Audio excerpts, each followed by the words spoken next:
এইভাবে বেগুন খেয়েছেন কোনোদিন? রেঁধে খাবেন, একটা খেলে মন পোষাবে না, ৩-৪টে তো খেতেই ইচ্ছা করবে। এখন কিন্তু বাজারে খুব সস্তা বেগুন, তাড়াতাড়ি গিয়ে ৩-৪টে তুলে নিন। তারপরে এইভাবে রাঁধুন। বড় একটা কালো বেগুন নিয়ে সেটাকে এইভাবে গোল গোল করে কেটে গায়ে হলুদ দিয়ে দিচ্ছি। সাথে কাশ্মীরি লঙ্কার গুঁড়ো, ধনে গুঁড়ো, অল্প হলুদ, চিনি সব দিয়ে ভালো করে ম্যারিনেট করে এবার তেলে ভেজে নিচ্ছি।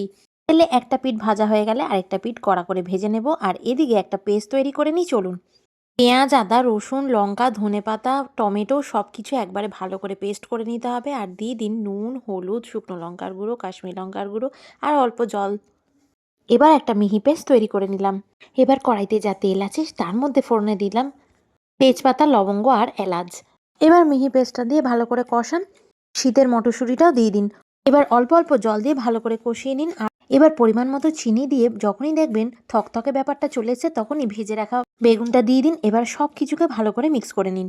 2 মিনিট হাই আঁচে একদম ভালো করে ফুটিয়ে নিয়ে গরম মশলা দিয়ে গ্যাসের ফ্লেমটাকে বন্ধ করে দিন।